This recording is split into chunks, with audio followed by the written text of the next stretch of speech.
Asdiqa, salam alaikum, bonjour ou bonsoir les amis. J'espère que vous allez bien partout où vous vous trouvez.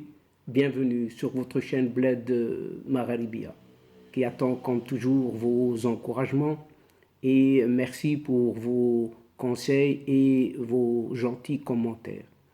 Abonnez-vous pour rester très informé et ce rapidement bien sûr. Pour moi, je suis heureux et content de vous retrouver.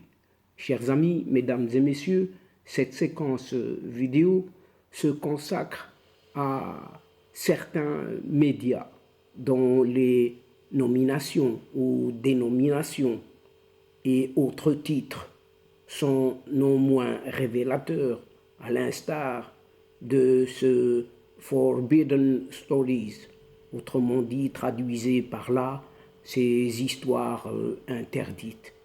Et ces histoires interdites, Forbidden Stories, et cette face cachée d'une certaine presse française dans tous ses états, révélant une story killers, une histoire de tueurs, qui n'est autre qu'une enquête massive menée en collaboration avec une centaine de journalistes, excusez du peu, et une trentaine d'organes de presse et de médias. Rien que ça. Parmi cette presse et tous ces médias, on trouve et on retrouve Le Monde, The Guardian, The Washington Post, Der Spiegel, la télévision ZDF, Haaretz en Israël, El País en Espagne, etc., etc. La liste est très très longue et non exhaustive. Depuis des mois, tout ce beau monde mène dans ce cadre une certaine enquête massive sur ce qui est appelé la désinformation. Et le mot est lâché. Désinformation dont les résultats commencent seulement à apparaître petit à petit, doucement, mais sûrement.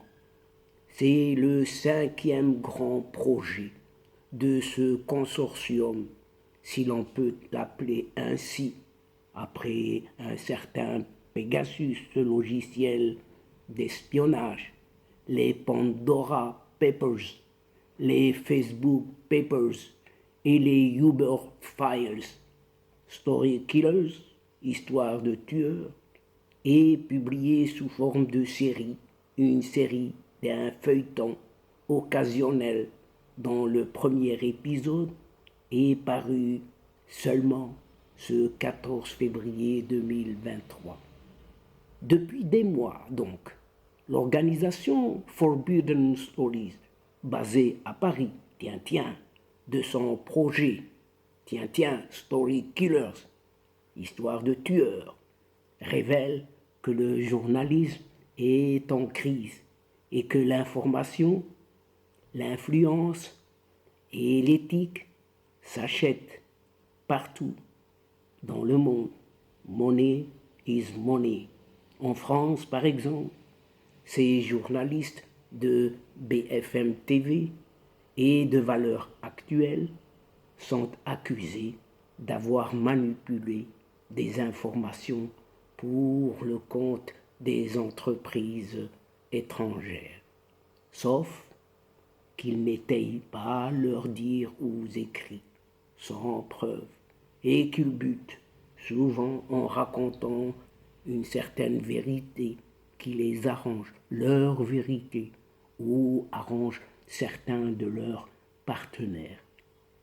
Au travers de ces deux médias, BFM TV et Valeurs Actuelles, ou tout au moins à travers ce journaliste, un certain Rachid Mbarki, il y va sans dire que c'est le Maroc qui est tout simplement visé.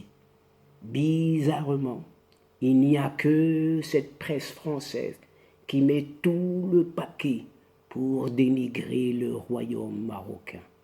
On l'a vu avec Pegasus, oui, ce fameux logiciel d'espionnage. Ces médias ont mal les unes de presse n'ont jamais pu prouver quoi que ce soit, à même d'attester de la culpabilité de ce royaume marocain. Sinon, une moindre implication. Rien. Aujourd'hui, alors que des voix commencent à s'élever pour dénoncer cette mascarade de campagne médiatique, Forbidden Stories, histoire interdite, en remettent encore une couche, remontée en cela par un certain PAF, paysage audiovisuel français. Jonathan Scott, spécialiste en sécurité informatique au Texas, aux États-Unis donc, on voit de publier un livre blanc, Exonerating Morocco, s'est insurgé contre Forbidden Stories. Tiens, au moins il y a un opposant à ces histoires interdites. Et il déclare, Forbidden Stories a rédigé un article tape à l'œil sur ma collègue, l'avocate Irina Tsunkerman. Irina Tsunkerman milite pour faire éclater la vérité dans le monde entier et Forbidden Stories craint l'impact que son travail pourrait avoir en exposant leur campagne de désinformation. En tout cas, c'est ce que dit Jonathan Scott. Et de prévenir Forbidden Stories, le changement arrive. Puis, pointant du doigt, un autre, John Scott Royalton, chercheur lui au laboratoire Citizen Lab, établi à Toronto, lui, qui a publié un tweet s'attaquant justement à cette Irina Tsunkerman, une Américaine, avocate, spécialiste des droits de l'homme. Jonathan Scott gazouillera en plus, à son tour, sur son compte, le fait que le chef de propagande de Citizen Lab parle d'elle, prouve qu'elle fait un bon travail. Et lorsque vous êtes mentionné par l'opposition, cela signifie tout simplement que vous avez brisé leur mur et que vous avez profondément perturbé leur campagne de désinformation. Fin de citation. Désinformation, en effet, car quand le Figaro avance pour défendre ce Parlement européen, que des sommités marocaines sont visées par des mandats d'arrêt, on comprend vite que cette conspiration politico-médiatique du PAF de ce paysage audiovisuel français à l'encontre du royaume marocain est bel et bien téléguidée. Chers amis, on vous épargnera la chaîne télévisée Arte. On ne vous dit pas le brûlot de cette dame Marianne, dernièrement qui a mis tout son sien ou les éternelles mazarinades au quotidien de ce journal, Le Monde aussi, ainsi que les autres et tous les autres. Malheureusement, tous, sans exception, ne peuvent étayer le moindre fait reproché à ce Maroc, à se demander ce que cherche la France. Et là, on se pose cette question. On comprend à la rigueur qu'elle puisse défendre ses intérêts en Afrique et encore, mais il faut que cette France comprenne une fois pour toutes que la période du casque du colonisateur dont elle se coiffait naguère est terminée, oui, bel et bien terminée. Pas besoin d'être divin pour comprendre qu'il y a là matière à complot et qu'une machination par presse française interposée est finie.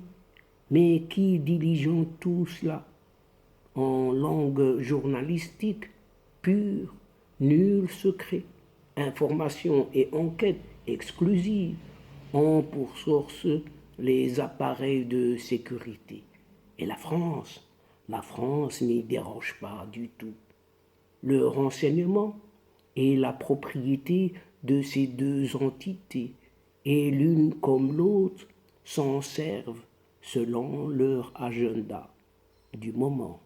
Sauf que là, on est en droit de se demander à qui profite le crime. Venir nous chanter une fois de plus que le Maroc serait impliqué, story killers, histoire de tueurs, oblige dans ce soi-disant magouille de la société israélienne dénommée Team George est une rengaine que l'on a déjà entendue à travers Pegasus. Donc c'est de l'histoire ancienne qui est bien connue. Team George, fondé et dirigé par des membres de Tsahal et du Mossad, selon le consortium basé à Paris, aurait chuchoté dans l'oreille de Rachid Mbarki un Sahara marocain. Deux simples petits mots, Sahara marocain. La vérité, quoi. Mais le Sahara est marocain. Autant que Louis XIV a été le roi soleil. Cela ne s'efface pas et ne s'effacera jamais. C'est dans l'histoire. Le Sahara marocain comme Louis XIV en France. S'il est dit que pour accompagner ses campagnes sur les réseaux sociaux, la Team George a manipulé des médias. Cette douce France n'est pas la seule au monde. Elle n'existe pas toute seule sur cette terre. Le site d'information Valeurs Actuelles est tout autant concerné, lui aussi. Ce coup-ci, c'est une autre entreprise israélienne spécialisée dans les opérations d'influence et de désinformation, à l'image justement de Team George, mais acquis pour nom Percepto. Mais à qui le prochain tour, chers amis?